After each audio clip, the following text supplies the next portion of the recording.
चाहे इनका कोई सा भी नारा हो, हम कहते हैं बटोगे और कटोगे। ये भी सुप्रीम कोर्ट को बैन करना चाहिए नारा, क्योंकि ये सांप्रदायिकता की बू आती है इसके द्वारा। आप एक समाज में एक वर्ग को काटने वाला बता रहे हो। आज ये समझो ना कि साहब आपके सारे बयानों से समाज में नफरत फैलती है। आज हमारे देश में एकता कब फैलेगी? हमारे देश में भाईचारा करना है। आप हिंदू तत्व के सम्मान में छेड़छाड़ करते हो। लगातार हम देख रहे हैं पीपल के पेड़ जहाँ पे हैं वहाँ पे यूरिनल बने हुए हैं, पेशाब घर बने हुए हैं, और किसी से पूछो किसने बनवाए हैं तो कहते बीजेपी के सांसद ने, बीजेपी के निगम पार्षदों ने। तो आप इस बात को समझो साहब कि जो आदमी धर्म का मुखौटा ओढ़ के बैठे है, पीपल के पेड़ का सम्मान कितना बड़ा होता है हिंदू धर्म में। और आप ये देखो वहाँ पे मूत्रालय बने हुए हैं, मैं आपको ऑन रिकॉर्ड वीडियो दे दूंगा। और आज वहाँ लोग कह रहे हैं कि हमने एमसीडीओ की कंप्लेंट कर दी, वो कोई सुनवाई नहीं है। तो ये आपको समझना पड़ेगा, ये सिर्फ भाषण के माध्यम से देश को बांटने का काम करते हैं, देश को तोड़ने। पप्पू वाला शब्द टैग लगाते हो तो समझना चाहिए कि पप्पू अगर है कोई तो असली मायने में नरेंद्र मोदी साहब है। नरेंद्र मोदी साहब को भारत की जनता नहीं पता कितनी है। लोग कहते 600 करोड़ मतदाता। आप ये बात बताओ, जिस देश की जनसंख्या 150 करोड़ है वहाँ 600 करोड़ मतदाता कहाँ से निकल के आ जाएंगे? तो ये आपको बताएगा कि कौन पप्पू बात में बेटी बचाओ बेटी पढ़ाओ। आप ये जो इनके भाषण है नरेंद्र मोदी साहब के, ये कौन लिखता है? ये उसको भी समझना चाहिए, उसके ऊपर सजा होनी चाहिए, कारावास में डालना चाहिए जो देश की बेटियों के सम्मान में इतनी बड़ी छेड़छाड़ करता है। या फिर नरेंद्र मोदी की जबान फिसल जाती है।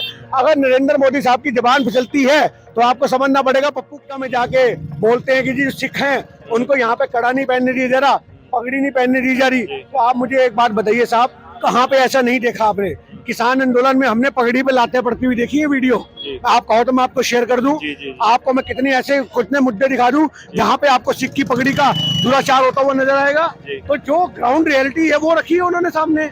आज अगर किसी एक आदमी की भी पगड़ी पे लात पड़ जाए, एक आदमी की भी पगड़ी छेड़ दी जाए तो पूरे सिख समाज का अपमान है या नहीं है? तो वही चीज उन्होंने ग्राउंड रियलिटी सामने रखी है, तो तुम उसे घेर लेते हो। तो आज जो जमीनी बात रखने वाला नेता है तो उसको पप्पू में पोल्यूशन का हाल इतना हाई था तो शीला दीक्षित जी ने कमान संभाली थी। और आप देखो आज ये पेड़ आप दिखाओ, ये सारे जो पेड़ों का आप प्रावधान देख रहे हो ये सारा शीला दीक्षित के टाइम के निकले हुए हैं। और आज पोल्यूशन को कंट्रोल किया, दिल्ली को ग्रीन दिल्ली बनाया था। भारत की एक सबसे नंबर 1 राजधानी जो प्रदूषण से बिल्कुल रहित थी, मुक्त थी, तो वो बनाने वाला काम किसने किया? शीला दीक्षित ने किया। जहाँ ट्रैफिक लगता था वहाँ पे फ्लाईओवर का जाल बिछा दिया। ऑड इवन का रूल चालू तो किया था। अरे क्या ऑड इवन आदमी 50,000 रुपए की सेकंड हैंड गाड़ी लेके घर में रख ली थी उसने। आज ये निकालूंगा कल वो निकालूंगा, उससे क्या हो जाएगा? आपके पास नीति यात्रा चालू। देखिए अहम कारण यही है कि आज लोगों को बुनियादी मुद्दों से दूर कर दिया गया है। अच्छा। आज बीजेपी धर्म पे ले, केजरीवाल फ्री पे ले आया है। आज जो उनकी जो जरूरतें हैं, रोजमर्रा की बुनियादी जरूरतें हैं, उसको नजरअंदाज किया जा रहा है। आप मुझे बात बताइए कि हमारी न्याय यात्रा का जो कंसेप्ट है, हम बोल रहे हैं कि न्याय, यहाँ पे लोग पूछते हैं न्याय किस चीज का, तो ये न्याय है कॉन्ट्रैक्ट वर्कर का। आज कितने कॉन्ट्रैक्ट वर्कर हैं जो आज केजरीवाल के घर के बाहर धरना देते हैं, प्रदर्शन करते हैं, रोज वहाँ पे बहन बेटियां बैठी होती है, रोज वहाँ पे धरने चलते हैं। पर आज आप ये देखो कि इतने सारे लोगों को पुलिस उठा के ले जाती है, उनको धराशायी कर दिया जाता है, उनके धरनों को तोड़ दिया जाता है। नमस्कार दोस्तों, मेरा नाम अभिषेक शर्मा। आपने देखना शुरू कर दिया आई न्यूज़ हिंदी। इस वक्त मैं जिस क्षेत्र में मौजूद हूँ वहाँ पे देख सकते हैं दिल्ली की न्याय यात्रा चल रही है। आज 5वां दिन है। जिस तरीके से देखा जा रहा है 4 दिन से लगातार चलते हुए, और आज 5वां दिन है। पीछे की भीड़ एक बार वापस दिखाना चाहूंगा मैं आपको कितनी तादाद में भीड़ है, और मेरे पीछे भी देख सकते हैं आप कितने सारे लोग मौजूद हैं। बात करेंगे लोगों से कि किस तरीके से देखा जा रहा है कि आने वाले विधानसभा में दिल्ली की जो न्याय यात्रा है इससे कितना लाभदायक हो सकता है कांग्रेस पार्टी को। क्योंकि एक तरफ बीजेपी दावे कर रही है कि 50 सीटें हम लेकर आएंगे, और एक तरफ में आम आदमी पार्टी दावे करे कि 70 की 70 सीटों पे हम लेकर आएंगे सीटें।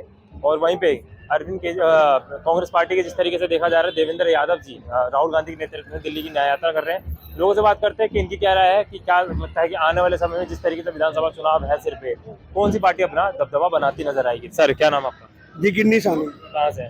उत्तम नगर विधानसभा। उत्तम नगर विधानसभा से। अगर बात करूँ जिस तरीके से देखा जा रहा है 5वां दिन आज दिल्ली की न्याय यात्रा को, अहम कारण क्या है दिल्ली की न्याय यात्रा चालू? देखिए अहम कारण यही है कि आज लोगों को बुनियादी मुद्दों से दूर कर दिया गया है। अच्छा। आज बीजेपी धर्म पे ले, केजरीवाल फ्री पे ले आया है। आज जो उनकी जो जरूरतें हैं, रोजमर्रा की बुनियादी जरूरतें हैं, उसको नजरअंदाज किया जा रहा है। आप मुझे बात बताइए कि हमारी न्याय यात्रा का जो कंसेप्ट है, हम बोल रहे हैं कि न्याय, यहाँ पे लोग पूछते हैं न्याय किस चीज का, तो ये न्याय है कॉन्ट्रैक्ट वर्कर का। आज कितने कॉन्ट्रैक्ट वर्कर हैं जो आज केजरीवाल के घर के बाहर धरना देते हैं, प्रदर्शन करते हैं, रोज वहाँ पे बहन बेटियां बैठी होती है, रोज वहाँ पे धरने चलते हैं। पर आज आप ये देखो कि इतने सारे लोगों को पुलिस उठा के ले जाती है, उनको धराशायी कर दिया जाता है, उनके धरनों को तोड़ दिया जाता है। आज मुद्दा क्या है कि आज हर आदमी धरने पे बैठा है केजरीवाल के खिलाफ। कॉन्ट्रैक्ट वर्करों को चला गया। आंगनबाड़ी की जो महिलाएं हैं, उन आंगनबाड़ी की महिलाओं को अगर आप देखो तो आज की डेट में वो आंगनबाड़ी की महिलाएं आज अपने रोजगार के लिए तरस रही है। वो केजरीवाल की वजह से स्कूल के टीचर जिनको झूठा वादा दिया गया था कि आपको गवर्नमेंट नौकरी मिलेगी, आज जब आपके हाथ में नहीं थी तो आपने क्यों बोला? अब आप कहते हो कि केंद्र सरकार की गलती है। आप हर बात एलजी पे डालते हो। अरे तो आपको नहीं पता कि जो नीतियां तुम अनाउंस कर रहे हो उनमें एलजी की रजामंदी होनी बहुत जरूरी है, तो पहले तुम अनाउंस क्यों करते हो? तो ये समझना पड़ेगा, ये छल की जो राजनीति है, आप हर चीज उठा करके डाल देते हो। ये योगी कर रहा है, ये मोदी कर रहा है, ये हमें काम नहीं करने दे रहे। अरे अगर काम नहीं करने दे रहे तो इस्तीफा दे दो ना, फिर हम करवा लेंगे। आज अरे इस्तीफा क्या, पार्टी खत्म कर दो, उसके इस्तीफा से क्या मतलब? आज बैठी तो उसके सर पे वही है। आज आपको क्या लगता है कि दिल्ली को कोई और चला रहा है? केजरीवाल चला रहा है। आज आपको समझना पड़ेगा साहब, इनकी हर नीति ने देश को बांटने का काम, दिल्ली को बर्बाद करने का काम किया है। जब देश में पोल्यूशन का हाल इतना हाई था तो शीला दीक्षित जी ने कमान संभाली थी। और आप देखो आज ये पेड़ आप दिखाओ, ये सारे जो पेड़ों का आप प्रावधान देख रहे हो, ये सारा शीला दीक्षित के टाइम के निकले हुए हैं। और आज पोल्यूशन को कंट्रोल किया, दिल्ली को ग्रीन दिल्ली बनाया था। भारत की एक सबसे नंबर 1 राजधानी जो प्रदूषण से बिल्कुल रहित थी, मुक्त थी, तो वो बनाने वाला काम किसने किया? शीला दीक्षित ने किया। जहाँ ट्रैफिक लगता था वहां पे फ्लाईओवर का जाल बिछा दिया। ऑड इवन का रूल चालू तो किया था। अरे क्या ऑड इवन आदमी 50,000 रुपए की सेकंड हैंड गाड़ी लेके घर में रख ली थी उसने। आज ये निकालूंगा, कल वो निकालूंगा, उससे क्या हो जाएगा? आपके पास नीतियां क्या है? आज सीएनजी लाने वाली कौन थी? शीला दीक्षित थी। आज आपके पास ऐसी कोई नीति है? आपने कोई काम करा ऐसा? आपने कोई काम नहीं करा। आप हर चीज का ठिकड़ा फोड़ते हो। देखो जी, ये मुझे काम नहीं करने दे रहे। अरे काम नहीं करने दे रहे तो भैया घर बैठ जाना, फिर बाहर क्यों आया? कहाँ गया वो आम आदमी? अभी आपने केजरीवाल का शौचालय देखा? टॉयलेट कितना वीआईपी टॉयलेट है। आपके पूरे मोहल्ले में टॉयलेट लग जाएंगे उतने पैसों में जितना उसका सिंहासन था। तो ये आपको समझना पड़ेगा साहब, आम आदमी का झोला पहन करके ये बहुत हाई फाई लोग हैं। आज आम आदमी की बात करते हैं। मैं 2 कमरे के मकान में रहूंगा, आप मुझे बात बताओ कौन सी झुग्गी में रहता है? ये आप पूछो इससे, कौन सी कॉलोनी तेरी ऐसी है? तो ये आपको समझना पड़ेगा। सरकारी आवास है ना, वो खाली करेंगे जब। मैं एक बात मत लेना नहीं चाहिए था। आप जनता के सामने एक मैसेज रखते कि भैया मैं तो 2 कमरे में आज भी रह रहा हूँ। पहले तुम मेट्रो में आए, अपनी नीली वैगनर सड़ी हुई गाड़ी में आए, और आज तुम 50-50 आदमी लेके घूमते हो। मैं सिक्योरिटी नहीं लूंगा, मैं फलाना नहीं लूंगा। तो जनता को समझना पड़ेगा कहाँ से आम आदमी है। सत्ता में कहते थे कि हम कीचड़ साफ करने आए हैं, आज तुम खुद कीचड़ में इतने लिप्त हो चुके हो कि हर आदमी तुम्हारा जेल में है। तो आज ये करप्शन का जो लेवल है, आप मुझे बात बताओ, बिजली का मीटर, पानी का मीटर, आप कोई भी ये क्या अप्लाई करने के लिए जाओ तो 500,000 का नोट तो आज भी देना पड़ता है। कहाँ करप्शन खत्म हो गया? कहाँ गया तुम्हारा जन लोकपाल बिल? आज जन लोकपाल बिल के सारे आए थे ये लोग। सबसे पहले बोलते थे कि जन लोकपाल बिल लेकर के आएंगे, क्या आया जन लोकपाल बिल? आप मुझे बता दो कहाँ है जन लोकपाल बिल? कितने कांग्रेस के नेता जेल में है? ये अटैची उठा के घूमता था केजरीवाल कि मेरे पास सबका चिट्ठा है, मैं इतने लोगों को जेल में डालूंगा। आप बताओ कौन सा कांग्रेस का नेता जेल में डाल दिया? तो ये सारी बातें लोगों को समझनी पड़ेंगी। मन गढ़ंत कहानियां थी जो केजरीवाल ने लोगों के सामने रखी। बिजली की स्कीमें जो लगाई, वो स्कीमों के माध्यम से जिस आदमी का 400 यूनिट का बिल शीला दीक्षित की सरकार में 1000 से 1200 आता रहा, आज वो 2500 भर रहा है। यानी कि तुम जिस बंदे का 400 यूनिट वाला है, उसी ने 200 यूनिट वाले 4 बंदों का बिल वसूल रहे हो। तो आज फ्री कैसे हो गया और स्कीम हो गई? आपको 200 यूनिट का बेनिफिट हो रहा है, आपका बिल तो मैं भर रहा हूँ। आप पेट्रोल पे इतना उस पे ऊपर लगा रहे हो, टैक्स लगा रहे हो। रोटी खाने चले जाओ तो उस पे टैक्स लगता है। तो ये समझना पड़ेगा साहब कि आज की डेट में केजरीवाल की राजनीति दिखावे की राजनीति है। हाँ जी, ये भी सरकार देगी टैक्स तो ना पेट्रोल पे तो दिल्ली सरकार का भी कंट्रीब्यूशन होता है। 30 रुपए तो ये भी ले रहा है पेट्रोल पे हमसे। तो आप मुझे वहाँ बता दो इसने कौन सा कम कर दिया? तो ये जो सारा का सारा माहौल है आज की डेट में, दोनों सरकारें मिल करके लगा रही है टैक्स और दिल्ली को धराशायी किया जा रहा है। हाल ही में आज राहुल गांधी जी का बयान आया था कुछ समय पहले, उसको बड़ा क्रिटिसाइज किया गया था। बीजेपी के एक नेता ने और ये बोल दिया था कि जो भी राहुल गांधी की जुबान काट के लाएगा उसे 11 या 10 लाख रुपए का इनाम दिया जाएगा, ऐसा कुछ कहा। देखिए, महाराष्ट्र के एक नेता ने बोली थी ये बात बीजेपी के। मैं आपको बात बता दूं कि ये सारी बातें जो बोली गई थी वो इसलिए बोली गई कि जी ये तो अमेरिका में जाके बोलते हैं कि जी सिख हैं उनको यहाँ पे कड़ा नहीं पहनने दी जा रहा, पगड़ी नहीं पहनने दी जा रही। तो आप मुझे एक बात बताइए साहब, कहाँ पे ऐसा नहीं देखा आपने? किसान आंदोलन में हमने पगड़ी पे लाते पड़ती हुई देखी है वीडियो। आप कहो तो मैं आपको शेयर कर दूं। आपको मैं कितने ऐसे कितने मुद्दे दिखा दूं जहाँ पे आपको सिख की पगड़ी का दुराचार होता हुआ नजर आएगा। तो जो ग्राउंड रियलिटी है वो रखी है उन्होंने सामने। आज अगर किसी एक आदमी की भी पगड़ी पे लात पड़ जाए, एक आदमी की भी पगड़ी छेड़ दी जाए, तो पूरे सिख समाज का अपमान है या नहीं है? तो वही चीज उन्होंने ग्राउंड रियलिटी सामने रखी है, तो तुम उसे घेर लेते हो। तो आज जो जमीनी बात रखने वाला नेता है तुम उसको पप्पू कहते हो, छवि के ऊपर पप्पू वाला शब्द टैग लगाते हो। तो समझना चाहिए कि पप्पू अगर है कोई तो असली मायने में नरेंद्र मोदी साहब है। नरेंद्र मोदी साहब को भारत की जनता नहीं पता कितनी है, लोग कहते 600 करोड़ मतदाता। आप ये बात बताओ, जिस देश की जनसंख्या 150 करोड़ है वहाँ 600 करोड़ मतदाता कहाँ से निकल के आ जाएंगे? तो ये आपको बताएगा कि कौन पप्पू है। और आपके बाद वो बेटी बचाओ बेटी पढ़ाओ, आप ये जो इनके भाषण है नरेंद्र मोदी साहब के, ये कौन लिखता है? ये उसको भी समझना चाहिए, उसके ऊपर सजा होनी चाहिए, कारावास में डालना चाहिए जो देश की बेटियों के सम्मान में इतनी बड़ी छेड़छाड़ करता है। या फिर नरेंद्र मोदी की जबान फिसल जाती है। अगर नरेंद्र मोदी साहब की जबान फिसलती है तो आपको समझना पड़ेगा पप्पू कौन है। अमित शाह जी 1857 की क्रांति के नायक बता देते हैं किसको? सावरकर को, जबकि सावरकर उस समय पैदा भी नहीं हुआ था।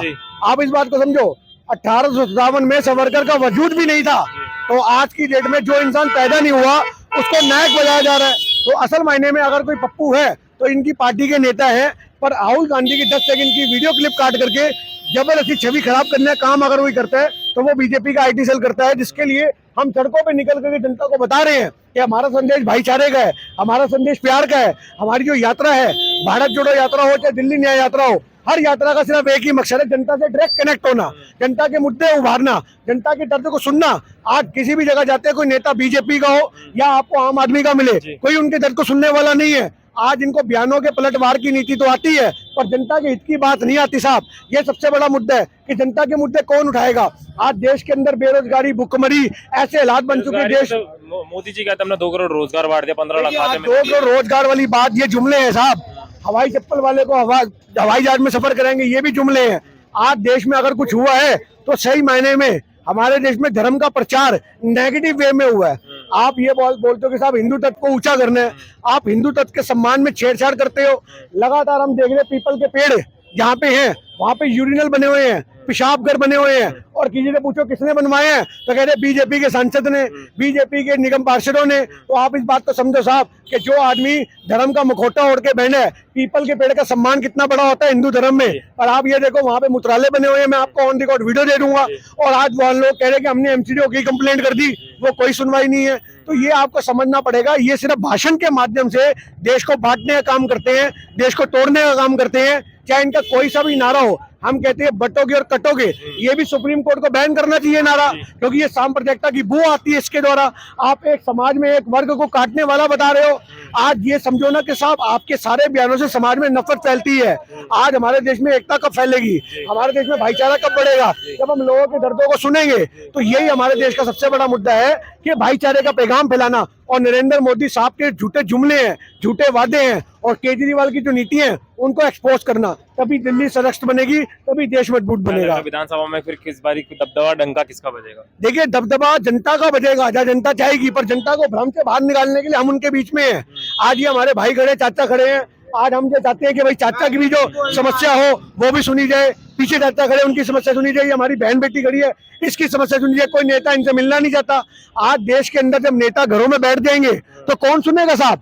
आज की डेट में आप मुख्यमंत्री के चेहरे पे वोट डाल देते हो, आप ये नहीं देखते कि प्रत्याशी कौन है। तो आज ये कौन समझेगा कि प्रत्याशी को ऊपर उठाना, प्रत्याशी के मुद्दों को लेके आना, प्रत्याशी आपका जमीन पे है या नहीं है वो देखना, ये सारा मुद्दा है कांग्रेस का। कांग्रेस चाहती है कि प्रत्याशी में दम होना चाहिए। आप ये मत देखो कि मुख्यमंत्री कौन है उसको समर्थन देंगे, आप ये मत देखो कि नरेंद्र मोदी के मुंह पे वोट देंगे।